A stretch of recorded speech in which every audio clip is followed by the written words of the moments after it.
안녕하세요. 농업지식 채널 지타의 남작입니다. 파민사이트 김재민 편집장님을 모셨습니다. 안녕하세요. 김재민입니다. 농협에 대해서는 어떻게 생각하시는지, 또 김 편집장님께서 신경분리 14년 농민은 없고 관료만 남았다, 이런 또 강력한 멘트를 날리셨더라고요. 그래서 요즘 가장 농협 주제에 대해서 한번 다뤄볼까 하는데 어떻습니까? 저는 이제 농협과 관련돼서 문제가 있다고 그러면 문제가 많고 네. 문제가 없다고 그러면 문제가 없는, 음. 그렇게 저는 보고 있거든요. 근데 네. 이제 뭐 문제가 있는 부분이 있을 수 있고 없을 수 있는데, 제가 봤을 때는 인간이 사는 데서는 다 있는 문제가 음. 거기도 있는 거다. 저는 그렇게 좀 보고 있고요. 그러면 이제 핵심으로 들어가면 이분들이 일을 열심히 하고 있냐 안 하고 있냐를 보는 그렇죠. 게, 농협이 예. 제대로 역할을 하고 예. 있냐? 예. 제가 그걸 보고 싶은 그걸 거예요. 봐야 되는데 그거에 대한 감사 결과가 없어요. 사실 예. 그거는 네. 감사하기가 굉장히 어렵지 않나요? 네네. 농협이 근데 음. 제대로 역할을 하고 있냐라는 질문을 했을 때 음. 많은 분들이, 네네. 농민들이 특히 불만을 네. 많이 느끼잖아요. 네네. 특히 농산물 유통에서 역할을 해 네네. 줘야 되는데 제대로 네네. 못하고 있다. 네네. 그러면 편집자님께서는 음. 농협이 제대로 역할을 하고 있다고 보십니까? 이것도 인제 관점에 따라 틀린데, 농협한테 바라는 게 많으면 되게 일을 못하는 거고요. 또 바라는 게 적으면 일을 잘하는 거라고 볼 수 있습니다. 우선은 그 농민들이 인제 축산농가들 같은 경우는 규모화된 농가가 있어서 세금 내시는 분이 있어서 다른 금융회사를 이용할 수가 있어요, 국민은행 일은. 왜냐하면 매출이 내가 인제 양도농가 크게 하시는 분들은 뭐 몇십억 몇백억도 하시니까 그런 분들은 세금 다 내거든요. 그러면은 나 대출 받고 싶어."라고 했을 때 그 다른 국민은행에서 신용도 평가하기가 너무 좋잖아요. 네. 이 정도 버시는 게 딱 나오니깐. 근데 인제 일반 농민들 같은 경우는 세금 안 내신 분들이 대다수잖아요. 이분들이 어디 가서 대출 받으려고 할 때 대출이 될까요? 안 되죠, 안 신용도 되죠. 평가가 안 되는데. 네. 알 수가 없잖아요. 이 양반이 얼마나 버는지 얼마나 쓰는지를 알 수 없는데 대출을 해줄 수가 없어요. 근데 농협은 그런 기준이 아무것도 없는데도 대출을 해 줍니다. 네. 영농자금 빌려주고 뭐 빌려주고. 결국은 인젠 금융이 어떻게 보면 경제 활동의 그 동력이 되는데, 농협이 그 경제 활동의 동력으로서의 역할은 저는 충분히 하고 있다고 봐요. 그런 면에 있어서는 잘하고 있는 거죠. 신용도가 전혀 없는 분도 대출도 해 주고 돈도 빌려 주고 회수도 하고 다 하니까. 중요한 일이죠, 그게 네네. 사실. 사실은 그게 없으면 파종 못 합니다, 봄에. 송아지 못 삽니다. 금융이 받쳐줘야 경제 활동이 되는 건데 그 받쳐주는 역할을 계속 해 주고 있는 거예요. 근데 이제 여기에 이제 더해서 인젠 그 금융으로서의 농협 역할이 오랫동안 잘 해 왔는데, 인제 정부가 새로운 미션을 준 거죠. 야 그때가 인제 1998 년도, 2000 년도 그 사이에 농축협 통합할 때 "야 판매 농협이 돼야 될 것 같아." 라고 인제 미션을 준 겁니다. 판매 농협. 판매 농협이 뭐냐? "농산물을 좀 팔아 봐라." 근데 예전에는 어떻게 팔았냐면은 공판장을 만들었어요. 공판 그 도매시장 같은 걸 만들어서 소 끌고 오고 사과 갖고 오면 거기서 중도매인들한테 경매를 붙여서 그 유통시키는 이 구조를 만든 거죠. 농협이 그 정도에서 역할을 만족해 있었는데 정부가 "야 그 역할 이상으로 해 음. 봐."라고 미션을 주니까 안 해본 거를 이제 2000 년대 들어서 해 보는 거예요. 되겠습니까? 갑자기 안 해 보던 거를 은행원한테 "너 가서 배추 팔아 봐. 아니 그 뭐, 소 팔아 봐." 전 솔직히 잘 네 몰랐는데 예. 한 80, 90 년대까지는 그럼 농협은 주로 네. 금융이 주로 많았나요? 그다음에 공동 구매라고 하죠. 비료나 농약 같은 거. 그러니까 공동 구매, 네. 그러니까 비료 농약 공급하는 자재 공급하는 공동 구매 사업하고 그 자금 지원하는 사업이 메인이었고, 네. 판매는 계통 출하가 있긴 했는데 소수 적은 양이었죠. 그리고 인제 왜냐하면 대부분이 쌀 중심으로 돌아갔기 때문에 쌀은 초소매됐잖아요. 아, 옛날엔 예. 사실 예. 농업은 쌀이었죠. 예. 그러다 보니깐 농협의 역할은 창고만 지어 놓고 정부가 인젠 돈 줘서 "사 갖고 와." 그러면은 채우는 역할을 한 거죠, 그 음. 창고를. 그 역할까지는 다 충실히 해냈는데 유통 환경이 2000 년대 들어서 대형마트 등장하고 막 이제 바뀌니까 "야 농협 너도 역할 해 봐." 이렇게 한 거고요. 아, 예. 농민들이 인제 어떻게 예. 보면 예. 도매시장 내거나 아니면 예. 대형 유통업체에서 팔 때 예. 가격 협상이 잘 안 안 되니까 되니까 "그 역할을 농협도로 예 해라." 해라 하고, 또 창동 유통센터, 네. 서수원에 수원 유통센터, 양재동 유통센터 지금 하나로 맡은데 그게 뭐냐면 도매 물류센터였어요 원래. 계획할 때는 도매 시장 말고 농협이 농 농가 물건을 사서 여기다가 쟁겨 놓고 도매로 팔아라. 이 개념으로 지은 거예요. 약간은 약간 도매 시장의 경매 기능만 뺀 기능으로 인제 그걸 짓게 지은 건데 그게 인제 그 외환위기 전후에 인제 사업이 시작이 돼서 막 지어지기 시작했는데 거의 다 졌는데 갑자기 대형마트들이 이마트, 롯데마트 그때 막 생겼잖아요. 그러니깐 '이렇게 운영하는 것보다 저렇게 운영하는 게 맞겠는데.'라고 생각했던 것 같습니다. 그래서 이거를 틀어서 도매 물류센터가 아니라 인젠 소매유통을 소매유통으로 간 거죠. 근데 아 이게 소매유통이 노하우가 되게 중요한데 안 해 봤던 분들이잖아요. 그렇죠. 안 해 봤던 분들한테 "마트도 해 봐. 음. 또 도매도 해 봐. 산지유통에서 저기도 좀 사 봐." 여러 가지 미션이 주어졌는데 사실은 농협에서 해본 적이 없어요, 그때까지. 생색내기 정도 정부에서 위탁 사업 뭐 추국수매 이런 것만 해 왔지 정부 사업 예 대행을 한 거죠. 대행만 했지 실제적으로 그 유통업을 해본 적이 없습니다. 비즈니스를 한 건 아니죠. 예 그쵸. 예. 근데 그거를 2000 년대에 딱 던져 주니깐 그냥 꾸역꾸역꾸역꾸역 했는데 적자가 많이 났겠죠. 안 해본 거 했으니까. 그래도 은행에서 돈을 계속 벌어 주잖아요. 그러니깐 잘 안 굴러가도 돈으로 이걸 막으면서 전진을 할 수 있었습니다. 아 아 예. 사실 어떻게 보면 예. 공무원들로 장사하라고 시킨 거네요. 그쵸. 근데 다행스럽게 은행이 있었으니까 농협의 은행이 있으니 돈으로 틀어막고. 돈으로 틀어 막으면서 전진해 나간 거죠. 네. 매장도 더 늘리고 네. 적자 나더라도 이거 은행에서 번 돈을 메꾸면서 쪼금 더 키워 나가고 이런 식으로 해 갔는데 문제는 2008 년도에 이제 이명박 대통령이 이제 딱 등장하면서 판이 바뀝니다. 갑자기 신경 분리를 하라고 그러는 거예요. 신경 분리. 신용과 경제 사업을 분리하자. 근데 이거는 인젠 그때 처음 나온 건 아니고 이 90 년대 중반에 처음 제기가 됐어요. 농협이 쉽게 돈 버는 금융 사업에 안주하는 것 같아. 그러니까 이걸 분리해 놓으면은 돈이 안 들어오니까 '생존을 위해서 열심히 일하지 않을까?'라는 뇌피셜로 신경 분리를 해야 된다는 주장이 90 년대 중반에 나타납니다. 98 년도 2000 년도 농축협 통합이 첫 번째 계약이잖아요.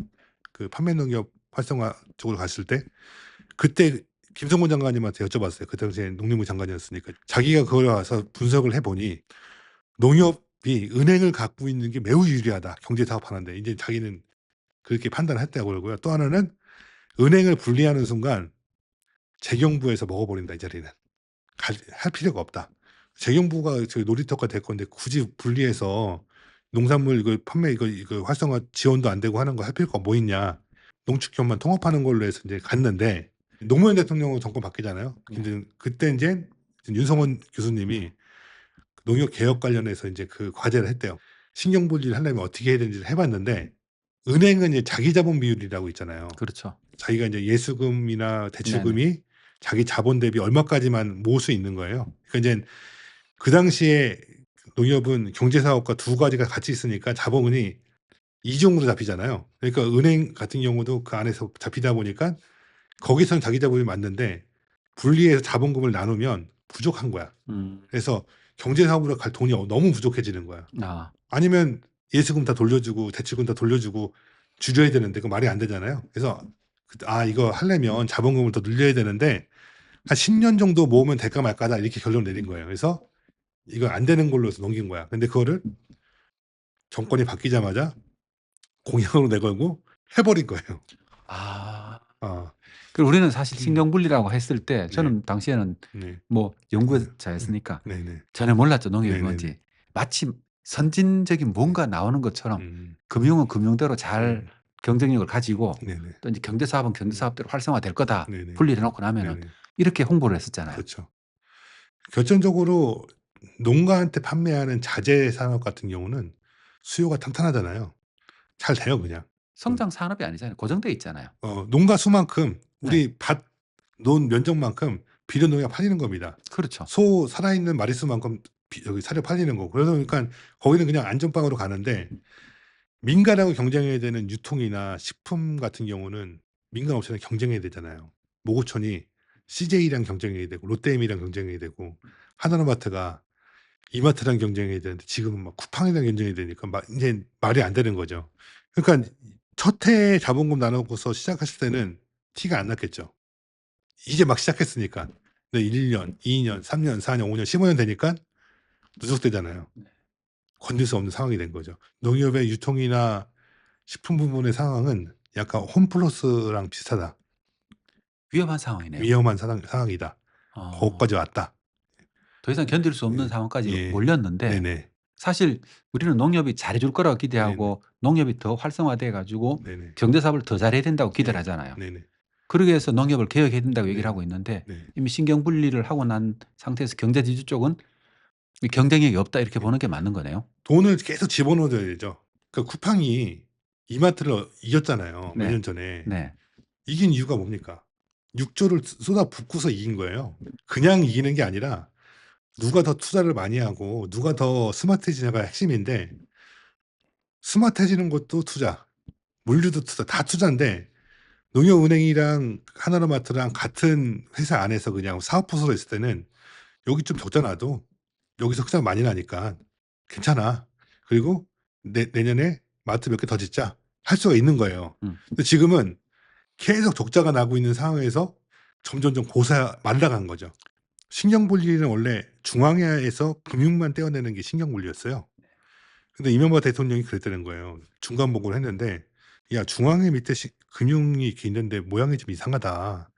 경제도 지주 만들면 어때?" 이렇게 그냥 즉석적으로 얘기했답니다. 아무도 "아니 되옵니다."는 얘기 못 해 갖고 금융 지주를 만든 거예요. 그럼 어떻게 되냐? 경제 지주. 금융에 돈을 올려 보내줘요. 여기 지원이 있을 거 아니에요. 그 위에 뭐가 있습니까? 회원 농협이 있죠. 중앙에는 회원 농협도 지원해 줘야 돼요. 그러니까 여기 들어온 돈으로 회원 농협 지원해 주고 직원 월급 주면은 지주로 내려갈 돈이 없는 거예요. 예. 왜 못 가냐? 선거 조직이잖아요. 네. 선거로 사람이 선출되다 보니 조합들한테 지원을 많이 해 줘야지 인기가 유지가 되는 겁니다. 지역 농협이 숫자가 압도적으로 많죠. 그러니까 저 지역 농협 1,100 개의 조합장들이 투표로 뽑는 거니까 이 양반들 잘 보여야 되잖아요. 그러면 지원을 해 줘야죠. 네. 지원을 해 주고 나면 남는 게 없는 거예요. 그건 음. 경제 지주로 못 가는 겁니다. 음. 결국 이게 그러면 어떻게 하냐? 차입을 해 줘요, 그냥 은행에서. 아. 이게 차입이 한계가 있죠. 이자를 내야 되는 거니까. 저는 또 헷갈리는 게 네. 뭐냐면은 네. 농협이 어떻게 보면 중앙회가 있고 경제 네. 지주가 있고 그다음에 네. 지역 농협이 있잖아요. 네네네. 이 관계는 어떻게 되는 거예요, 그럼요? 지역 농협이 출자해서 만든 게 중앙회. 그렇죠. 농협 중앙회고, 옛날에는 그 중앙회 안에 은행도 있고 다 있었던 건데 네. 이명박 대통령 때 그거를 사업장을 다 분리했으니까 중앙회가 출자한 게 경제지주, 금융지주 네. 100% 출자했죠. 네. 이렇게 돼 있고, 금융지주하고 경제지주 안에 상장사가 몇 개 있어요.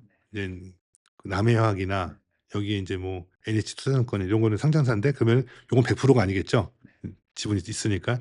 예. 요렇게 이제 지배 구조가 돼 있는 건데, 사업이 원래는 중앙에는 사업을 하면 안 됩니다, 원래는. 그래서 은행 같은 경우는 지역 농협에서는 축협에서는 상호금융이라서 조합원들이 그냥 돈을 좀 맡겨 놔요. 근데 누가 목돈이 필요해. 그러면 내가 맡겨 놓은 돈, 이 사람이 맡겨 놓은 돈, 맡겨 놓은 돈, 그래서 그걸 모아서 그걸로 대출을 해 주는 거예요. 근데 농촌은 옛날에 다 농촌이잖아요. 농업밖에 없으니까 돈이 필요한 시기가 정해져 있어요. 그때는 예수금이 부족한 거예요. 그러니까 이거 어떻게 하지? 도시에는 자본이 많은 데서 "야, 그럼 중앙에다 은행을 하게 하자." 그래서 도시에서 은행을 해서 돈을 예수금을 모으면 일부를 지역 농협에다가 넣어 주면 농민들 대출금, 그 영농자금 대출받을 때 좀 쉽지 않겠냐 해서 중앙회에 은행 사업을 하게 해준 겁니다. 그래서 실질적으로 중앙회에서 회원 농협에다가 무이자로 자금을 많이 내려보내 줍니다. 근데 그게 이제 영농자금이나 이런 그 활성화 자금으로 쓰이는 건데, 고렇게 이제 구조를 만든 거죠. 또 하나는 그 공동구매, 공동판매가 이제 목적이에요, 농협은. 공동구매가 뭐냐? 내가 밭이 얼마큼 있는데 내가 필요한 비료가 10푸대야. 그럼 내가 10푸대 사러 가면은 그냥 가격대로 사야 되잖아요. 근데 우리 동네에 농가가 1,000명이 있어요. 1,000명이 10포씩 사는 거니까 농협에다 "야, 너니까 사 갖고 와." 농협에다가 단위 농협에 맡기는 겁니다, 공동구매. 그러면 10포가 아니라 10,000포가 되는 거예요. 네. 10,000포로 사러 가면은 할인받을 수 있잖아요, 그렇죠. 구매량이 크니까. 네. 근데 이거를 10,000포를 1,200개 농협이 중앙에다 또 맡기는 거예요, 네. 10,000포를. 그러면 어마어마한 물량이 되잖아요. 그러면은 공장하고 거래가 되는 거예요. 공장을 인수할 수도 있고. 공장을 인수할 수도 있고. 네. 이거 그냥 사는 것보다 그냥 내가 짓는 게 나은데 공장을 세울 수도 있고. 네. 그게 뭐 농협 사료, 남해화 이렇게 된 거죠. 네. 그러니까 이런적으로 구매력을 집중시켜서 싸게 물건을 좀 살 수 있는 파워를 좀 만들어 주는 거고, 반대 공동 판매 같은 경우는 내가 농사 져서 쌀이 10 가마가 나왔어. 작업으로 쓸 거 빼고. 10 가마 그냥 팔면 그냥 파는 건데 또 다 천농가가 더 모아져요, 농협에다가. 음. 그럼 10,000 가마가 되잖아요. 엄청난 파워되죠. 이것도 중앙에다 모아줘. 어마어마한 물량이 되는 거예요. 아까 말씀드렸잖아요. 30-40%만 점유하면 가격을 막 좌지우지할 수 있다고. 그러고 있죠. 예. 그렇게 돼 있는데 그렇게 모아줘야 되는데 안 모아주고 그 1,100 개가 다 자기가 장사를 하죠. 네. 그러니까 인제 아무도 인젠 10% 넘는 데가 없으니까 음. 그냥 아웅다웅 거기서 그냥 미친 듯이 판매가 되고 있는 거죠. 그렇게 지금 구조가 그렇게 돼 있는 겁니다. 그래서 결국은 공동 구매, 공동 판매는 경제학에서 얘기하는 수평 계열화. 음. 그 동업자들이 모여서 그 바잉 파워 아니면 또 판매 파워를 늘리는 그런 좀 도구가 농협이라는 역할을 해 주는 거죠. 네. 저는 근데 궁금한 게 그러면은 우리가 어쨌든 뭐 지금 현재 개혁이라고 하고 있는 과도한 의전이니 월급이 이런 건 네. 약간 좀 격가지라고 생각하고 있거든요. 그쵸. 거버넌스 네. 구조라는 것도 네. 사실은 네. 우리가 농협을 어떻게 역할을 하게 만들지가 중요한 것이고 네네. 거기에 맞는 거버넌스 구조는 따라오는 것이지 그쵸. 거버넌스 구조를 바꾼다고 이게 따라오는 건 아니잖아요. 그쵸. 그럼 결론적으로 그러면은 저는 말씀을 듣고 보다 보니까 '아 이 농협 개혁이 쉽지 않겠다. 농협이 우리가 기대하는 역할을 하는 게 쉽지 않겠다.'는 생각을 솔직히 하거든요. 네 그쵸. 어떻게 그러면은 농협 역할을 다시 재정의해야 되는 거예요? 어떻게 해야 하나요? 지금 정부에서 인젠 여러 가지 시도했던 것 중에 파워를 늘려야 되니까 만들었던 게 공동사업단, 뭐 광역 브랜드 뭐 이런 걸 만들었어요. 그렇죠. 뭐 시군단이 있는 거를 도 단위로 몰아주자. 네. 다 안 돼요. 왜 안 될까요? 이유가 거기에는 은행이 없습니다. 아. 얘네한테는 농산물만 주고 팔아봐 이렇게 한 거예요. 네. 사실은 은행을 하면서 농산물 팔면은 까지면서라도 더 개척도 하고 막 할 텐데 투자도 하고. 투자도 하고 할 텐데 그냥 농산물만 띡 띄워 주고서 팔아봐 한 거예요. 결국은 공동사업단이 됐든 광역 브랜드가 됐든 성과를 낼 수 없는 구조죠. 그러니까 지금 그 SK 최태원 회장이 작년 말에 금산분리라는 얘기를 했습니다. 네. 아시나요? 네네. 그러니까 인젠 반도체 공장을 지어야 되는데 한 몇십 조가 들어가. 근데 내가 그 투자하겠다고 줄은 서 있는데 투자를 받으면 자기 지분이 희석되잖아요. 네. 그러니까 난 규모인사 같은 걸 좀 이렇게 하나 좀 중간에 뭘 차려서 돈은 얘가 모아서 얘가 투자하게 하고 나는 대주주로서 역할을 하면 내 지분이 희석되지 않으니까 그런 구조를 좀 해 달라고 요청을 한 거예요. 미국의 빅테크들이 다 그렇게 하고 있다고 하더라고요. 수십 조를 투자해야 되니까. 근데 농협은 원래 금융과 산업이 합쳐져 있었어요. 태생이 그런 거예요. 엄청 유리한 사업 구조를 갖고 있는 거예요. 사실 쿠팡을 이길 수 있는 예. 유일한 존재였죠. 예. 쿠팡을 이길 수도 있고 네. 홈플러스 그냥 인수할 수 있었습니다. 네. 근데 이거를 그 구조를 인위적으로 그냥 원래 그렇게 몇십 년 동안 해왔던 거를 갈라버리니까 저 망해가는 홈플러스도 인수하지 못하는 허약한 체질이 된 거죠, 농협이. 그리고 예. 결론적으로 우리는 '농협이 있는데 너무 많은 걸 역할을 요구하지 않았나.' 이런 생각도 솔직히 들고 그다음에 또 선별 공동 구매하고 있잖아요. 그 사업을 하고 있는데 그것도 과연 농협의 역할이 맞는 건가 그런 생각도 조금 들거든요. 우리가 어떻게 보면 농협에 너무 많은 역할을 기대하다 보니까 농협에 대한 불만이 쌓인 게 아닌가. 그리고 또 저는 이런 생각도 솔직히 들거든요. 말씀 듣기 전에 어떤 생각을 했냐면은 농협이 제 역할을 못 하고 있잖아요. 네. 그런데도 어떻게 보면 농협이 농촌 지역에서는 가장 큰 사업자잖아요. 그렇죠. 어떻게 독점적인 사업자죠. 금융의 지원을 받고 있으니까 간접적으로. 그러니까 다른 스타트업이든 다른 기업이 생겨날 수가 없는 구조를 만들어 가지고 오히려 농업 산업 생태계 전체를 질식시키고 있다는 느낌이 들었거든요. 그렇게도 볼 수 있는데 반대로도 볼 수 있습니다. 네. 하림이 네. 지금 30대 대기업이잖아요. 네. 축산만 놓고 보면은 농협을 압도합니다 지금. 농협보다 훨씬 커요. 축산 부분만 따로 떼놓고 보면은. 매출도 그렇고 자산도 그렇고. 하림이 저렇게 큰 데는 축협의 역할이 컸습니다. 네. 축협이 대출을 아. 위기 때마다 해 줬거든요. 네네네. 저도 그 비하인드 예. 스토리를 좀 예. 들었어요. 그러니까 인젠 전에 그 축협중앙회 전북도지회 회장 그러니까 인젠 농협으로 따지면 지역본부장인데 했던 분 얘기 들었던데 옛날에 김은국이가 나한테 몇 번을 찾아와서 대출 좀 부탁하고 했는데 내가 그거 다 해줘 갖고 지금 대기업 된 거라고 이렇게 얘기하는 거예요. 술자리에 만나면 예. 그런 분들 예. 많이 만나죠. 많이 있죠. 네네. 농업계 스타트업이 결국 농민들이 하는 스타트업이잖아요. 네. 거기다 누가 돈을 빌려 주겠습니까? 일반 은행이. 전 예. 네네네. 저는 작은 공급으로서 농협은 되게 괜찮다고 보고요. 그다음에 또 하나는 농림부가 하는 정책 자금도 거의 농협을 통해서 이렇게 배분이 그렇죠, 그렇죠. 되니까 뭐 잘만 이용하면 다 괜찮은 거고 잘 이용하지 못하면 욕을 하는 거죠. 저는 그렇게 보 전 인제 오늘 인제 예. 마칠 시간이 다 돼 가는데요. 저는 오늘 얘기를 듣다 보니까 해야 될 얘기가 너무 많은 것 같아요. 예를 들면은 농협을 어떤 방향으로 인제 미래를 만들어 갈 건지, 농협의 미래를 만들어 갈 건지가 우리가 아직까지 합의된 뭐 그림이 없다는 느낌이 솔직히 들거든요. 제가 알기로는 그 그림을 그릴 수 있는 분들이 별로 농협 내에 없고요. 네. 그다음에 있는 분은 권한이 없고 음. 그다음에 정부는 딴 생각을 갖고 있고 네. 정치인들은 다른 생각을 갖고 있고 그러니까 이제 농협의 역할을 "어떻게 할 거냐?"라고 했을 때 "너 잘 팔아 봐. 잘 생산해 봐." 여러 가지 얘기가 할 수 있는데 그러면은 잘 팔게 하기 위해서는 뭘 해야 되는 거지? 잘 사주기 위해서는 뭘 해야 되는 거지? 이 요소마다 인젠 플랜이 세워져야 되는데 그 플랜이 없죠, 지금 현재로서는.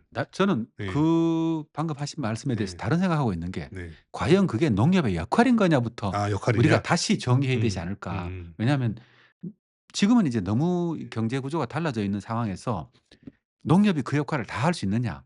만약에 그 역할을 제대로 못하는데 농협이 계속 존재하면은 그 역할을 할 수 있는 기업도 등장할 수 없지 않느냐. 그렇죠. 농업법인들이 있잖아요. 그렇죠. 그리고 오히려 방해가 될 수도 있다고 생각하거든요. 우리가 농협의 기능에 대해서 정확하게 다시 정의를 내리고 이런 토론 과정이 아니면 연구 과정이 많이 거쳐야 되겠다 이런 생각이 굉장히 많이 들었어요. 지금 말씀 딱 들어보니깐 맞는 것 같네요. 뭐냐 하면 뭐 데니스 크라운이라는 데를 많이 축산에서 얘기하거든요. 데니스 크라운이 덴마크. 도축해서 네. 수출하고 유통하는 역할을 하잖아요. 정부에서 독점을 하게 해 줬어요 거기는. 네. 경쟁자가 덴마크 내에 없습니다. 그렇게 독점을 주지 않을 거면 줄 의사가 없다면 말씀하신 대로 다양한 생태계가 좀 탄생할 수 있는 여지를 좀 만들고 농협의 역할을 재정립하는 것도 괜찮다고 보고요. 사실은 대부분의 하나로마트 하나 운영하는 것도 좀 버거워하는 게 그 지역에 있는 농협들의 좀 상황이거든요. 그러니까 은행도 잘 안 되고 인구가 없으니까. 그렇다고 또 경제 사업이 잘 되는 것도 아니고. 뭐 좀 애매해요. 근데 그중에서도 그런 똑같은 상황인데 또 똑똑하신 분이 경영진을 구성을 하면 엄청난 성과를 냅니다.